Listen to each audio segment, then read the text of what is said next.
And I see secret. Yes, secret. Chocolate. Must go to MaiSimba's. Saka uyu ndiye murume waPlacky unonzani? Moses. Moses ani? Moses chauke anogara ku Kwara. Kwaunoshanda. Ndiye murume waPlacky. Saka hapana kadambono basi ndonoti mudzimai wangu anenge achitese kazhinji kacho vanoziva kuti Placky anenge kuseri kwekamera. Kazhinji. Ndogona kubata kamera ngomuona. Iwe. Mendibate vakuonei. Oh. Yes. Taura nyanya. Tsikutaura. Ndo mudzimai wangu. Kana muchiti kasi baby, aya ikazika baby.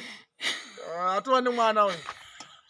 Saka mugona kuzviwedzera tamenye kuti bedaka baby. Panova munhu wakomana ndokudza iso. Zviri sei guys, saka izvozvizvi takukliya ground. Vaimbogara MaiSimba. I think into yanga MaiSimba yamuti chokwadi. Into yanga ibedini kwando yanga ichi. Chachiri chichi. Ndo mama ivata.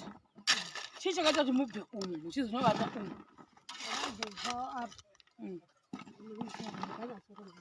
Makabvire chi?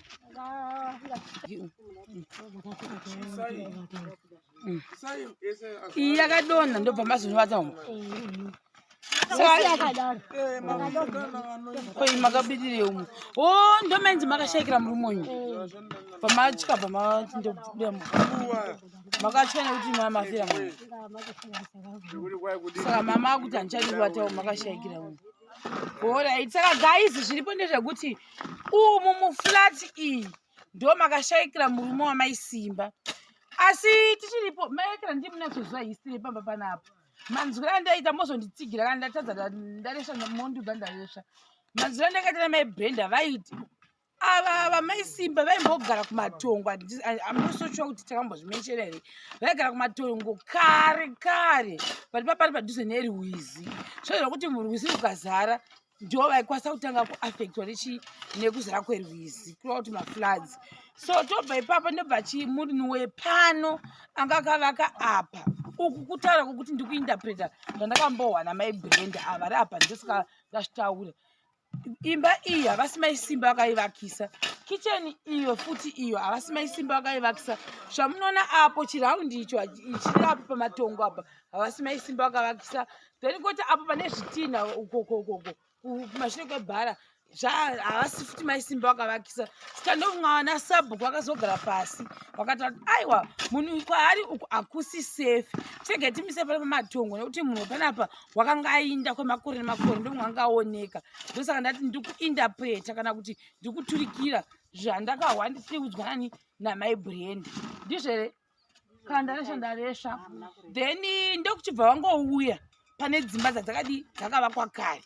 Asi wangaoneka musha kawo kwanga ari kudhuze neRwizi kureva kuti ndobva wabviswa kutira kuti vavachengetedze. Imba iyi yamunoona apa kanga ikafulati kadiki painterview makambokaona ndo munonzi makashayikira murume wavo. Ndokuchibva MaiSimba vakazoti ewo umashayikira murume nachakwanisi kuita sei kumuvata. Chege ndibve ndiende mukitchen umu. Saka kitchen iyo ndo yakazodonha. Yadonha yakatsemuka kumashure zvamakaona. Ndokuchibva vazinda MaiSimba umo. MaiSimba munova mavari makuda futi kudonha. Saka ndobati izvozvizvi takukliya kuti pasere palevel nomboti kaita 3-4 days zvinongoita. Then toenda pajirahoro mukuona vatanda ese ari ukoko. Tiri kuvaitirawo jirahoro serakafanana neramaiotasa ukukuti rakafanana neramaimucha. Then munhu uyu taradza murume wako Placky. Munhu uyu wamuri kuona uyu chimboya padhuze murume waPlacky. Ini kesi kune machinda pamwe anga kwati Placky kamsikana Placky andori nemwana ngambozvitaura kuti ari married. Handi haisi secret. Yes, secret chokwadi. Muzwa kuitisi. Saka uyu ndiye murume waPlacky unonzani? Moses ani? Moses chauke anogara Kwara. Kwaunoshanda. Ndiye murume waPlacky. Saka yapana ngadambo nobasiwo ndonoti mudzimai wangu ane achitese kazhinji kacho vanoziva kuti Placky anenge akusungise kamera kazhinji ehe ndogona kubata kamera womuona iwe mendibate vakuonei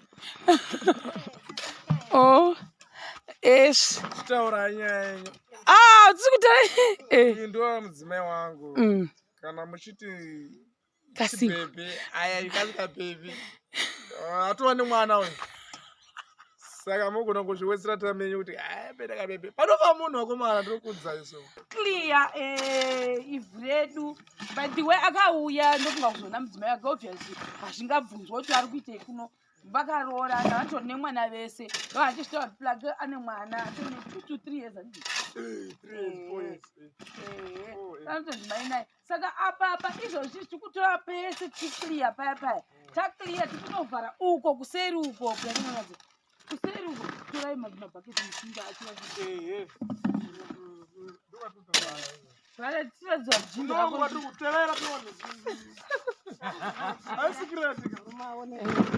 sa ukoko ndokuchikwa kuri kunovharwa kuti mvura yese yeya ine ichiuya ichibva uko mukati wani munoona apa muchitadza imvura yese iri kubva uko imvura yese iri kubva nekuno kuseri uku kwese uku kuya kuti mvura iyi iri kuita sekuti vamasoko ndo vatotiti dai matora mavhaya mavhara kunoku wozi mukuona chinzira ichi apa pane madzotso apa imwe mvura iri kubva nekumusoro kwechiuya neapapa then apa futi apapo imwe mvura iri kuuya neuku ichipinda zvakare mukati memusha wavo saka takupavhara topalevhula kuti tione kuti podii saka ndo papa tocherwa papapo maona manje kuzosvika tapedza uko kuri kucherwa ukoko handiti I think tinoita nyatsova nemavhedu akazara kuti ekuvhara kuitira kuti pasazochereka because kuita sekuti patatita rwizi mozviona manje handisi kuti sei maybe vanhu vaipingidzira vachibva nekokoko vamwe vachibva nekokoko so vanogona kuti sei masiya musha uyuyu kuzhe kweyadhi ani muna kuti yadhi yedu ichaenda nebhabhi yadhi yagurwa hanzi yakakurisa samona apapa uya uku yadhi yedu yauya neapapa inotangira pakona apa yorova mutsetse kunosvika uku kureva kuti imba iyi iri kwauri Placky imba iyi neiyo zvakuzhe kwemusha handisi kuti ndoti zvakuzhe kwemusha munyowani wamaisimba zvakureva kuti zvakare simba akauya neachingosvika achitangawo musha wake kuda achinda kumusoro ukoko ndozvazve zvakureva so izvizvi takambenge tazvitaura nanasabhuku tikati imba iyi toipinza mukati kwavo toirega vakambongwa vati ngatiipinze batono akasi no tachokwadi yadhininge kakurisa matanda acho aya ekuzoita kuti fencing awazotinetsa yonzi ngairambe ngaipindewo mukati meyadhi asi imba iyi ine zvainazvo zvekunzi ngaisaputsiwe ndoasho kuti zvimatraditional chikaranga so ndakambotora pepe mukatasa kwagutu pane kicheni yatakasiya tichiti kicheni iyi hatikwanisi kuiplasta nekuda kwekuti mbuya vaigara imomongo achangobva kushayika saka pachikaranga chavo kuti imba iyi rinovhetkana kuti iiswe mazenge iplastiwe zvotoda hama dzacho ndo zvimwe chete nekicheni iyi haikwanisi kubvisiwa haikwanisi kubhunyiwa inotongoramba iripo nekuda kwechikaranga saka ndinoona sekuti vanoda kuzonzwisisa handikwanise kupai anza nekuti ndatotaura kuti chikaranga ndo chatorispekta kwese kwatinoinda saka imba iyi tinotongoisiya yakadera hatina zvatinoita then dzimba idzo zvasimba icho neichocho chigazebo chirapo ndezvasimba hatizvibati hatiputsi hatitesei tosiya zvakare zviripo nekuda kwekuti donzvo redu harisi rekuti toda kuparadzasa ukama hwamaisimba masimba asi vanhu vari kuita matanda tikapiwa namutape vati aiwa isisi hatikwanise kuzochera matanda kuzosvika levhu rekunotenderedza dzimba dzasimba nenhau yekuti matanda acho kwanowanikwa kure ndochekutanga kukanga topedza kusvika kwese uko kuti hatokwatinetarwa ende saka tohaya ngoro ine totivigira kuti matanda acho tatitigara tazvitaura tikahaya ngoro hatisikina nemota yangu tahaya ngoro munhu wachona anotichajewo like almost $6 to $7 kuuya nelodi yakazara nematanda ngati ndizvitaure iri kesi mangwana zvikazodi zvikanetsa saka ndojeterati munoona zvakuda kupera but mutape vangu vachiti vachaita action ipapapa but ndo patare sinzi tatanga project kuti jecha redu rakuda kuchizopera mochimuona uyo rakumwisa mwana ndomangwisira aneti anongonomugadzikira ndofunga kana uchema umubvisa otora so I think muzuva ranhasi ndo zvese zviripo izvozvizvi sezvataura tikutageta kuti tipagadzire paseri pasina chinhu kuitira kuti musi watichazopa MaiSimba makika hatisi kuda zvekuita zvatikati kwamaimucha takarwadziwa ndopepa tikazopinwa nemapoizeni tikazoguma toenda kuchipatara zvinhu zvokuti takanga toita nepuresha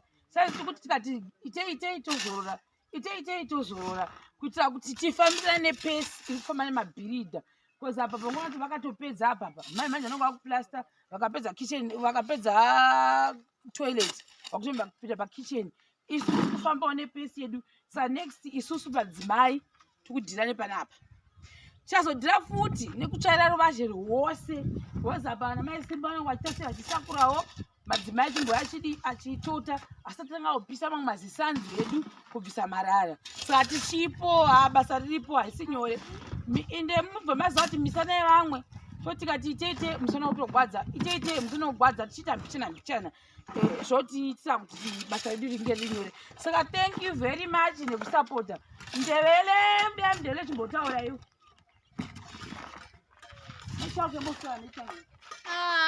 selimathunzi sesiphenduka emakhaya heyi hayi sizogibela kambe kusasa sokusile siseyiqedisa lo msebenzi heyi kumnandi kuyaqandelela kwingani kuyachisanyana heyi mara lapha heyi kule ndlu le yayidilizwe yayihlala unaSimba eyawayo le lapha sibhizi ngokukhipha inhlabathi leyi ukuthi silahle sivale kule sifula esingena phakathi komuzi ekwegumba likaNaSimba esiyise sizathi ikitchen yethu leyi amanzi azabuya ayisengena phakathi kwekitchen so sithi lapha sizama ukuvala lesi sifula lesi singena ngegumeni likaNaSimba siyabonga kakhulu MaiSimba